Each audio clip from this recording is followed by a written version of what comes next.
आमंत्रित करतो। सर्वप्रथम अर्चन पठाण अतिशय थोडक्यामध्ये आपलं मनोगत व्यक्त करायचं आहे। आदरणीय शिक्षक और मेरे दोस्तों, हमने यहाँ पे 10वीं में गुणवंत विद्यार्थी हम हो चुके हैं, जिसमें हमारे सर ने हम पे बहुत ध्यान दिया। हमारे सर ने हमारे लिए बहुत कुछ मेहनत की, यानी पूरे साल भर 2023 में जब हम 10वीं में आए थे, जब से हमारे सर ने हमारे पे बहुत मेहनत की। हर सर अपने अपने सब्जेक्ट का हमें बताते रहे, पेपर कैसे छुड़ाना ये बारे में हमें सब बताया। हर हफ्ते हमारी चाचनी लेते थे, जिसमें हमारे को सब बताया गया। हमारी गलती हमें समझाई, जिससे हम यहाँ पे आए, आज गुणवंत विद्यार्थी बन गए। पुढे जातात आणि या परिस्थितीमध्ये जे संघर्ष करण्यामध्ये यशस्वी होतात, निश्चितच त्यांचं कौतुक करणं आपलं हे कर्तव्य ठरतं। तर आदरणीय गटशिक्षण अधिकारी मान्य सागर साहेब यांना विनंती करतो की त्यांनी विद्यार्थ्यांचा पुष्पगुच्छ देऊन या ठिकाणी सत्कार करायचा आहे। तर सर्वप्रथम जो विद्यार्थी आलेला आहे त्याने या परीक्षेमध्ये एकूण क्लॅप गो आणि समोर यायचं आहे। आदरणीय गटशिक्षण अधिकारी साहेब त्यांना त्याला पुष्पगुच्छ देऊन त्याचा सत्कार आणि कौतुक करते। स्काउट क्लॅप गो।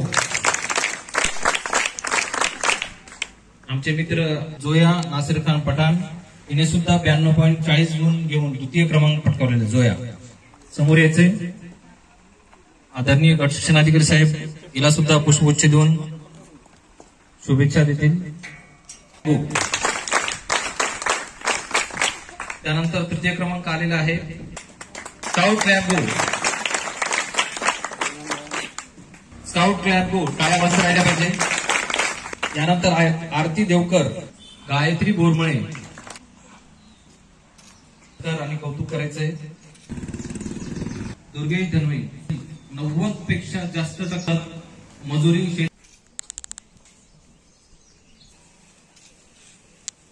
विद्यार्थी आहे। विकी शिहिरे शाळेचे जे कार्यक्रम होतात त्या कार्यक्रमानिमित्त मी आज 2 शब्द बोलायला उभा राहिलेलो आहे। खरोखरच आमची सर म्हणजे आमचे इथले शिक्षक लोक, हेडमास्टर यांची खरोखरच फार मेहनत आहे आणि ते प्रत्येक वेळीच आम्हाला ग्रामपंचायतवाल्याला नेहमी काही ना काही जे बी लागलं ते मागत राहता। कधी यांनी हे केलं नाही आणि आमचे विद्यार्थी इतके पुढे गेले हे आम्हाला फार मोठा अभिमान आहे या गोष्टीचा।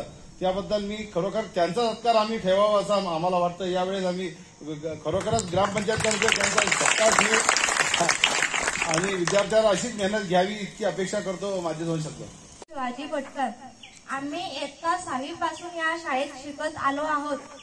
सरांनी आणि सर्व शिक्षक लोकांनी आम्हाला चांगले मार्गदर्शन दिले, त्यामुळेच आम्ही ही परीक्षा पास झालो। इयत्ता 10वीत आल्यावर सरांनी आमची दर हप्त्याला चाचणी घेतली आणि आमचं काही चुकलं तर सरांनी समजून सांगितलं आणि सर्व शिक्षक लोकांनी आम्हाला खूप चांगले मार्गदर्शन दिले। याबद्दल मी सर्व शिक्षक लोकांची ऋणी आहेत आणि सरांनी मला बोलण्याची संधी दिली, त्याबद्दल मी सरांचे आभार व्यक्त करते आणि थांबते। जाबर भाई असेल, वराडे भाऊ असतील, यांचं सदैव आपल्याला सहकार्य असतं। नवनवीन कल्पना आपल्याला ते सुचवत असतात।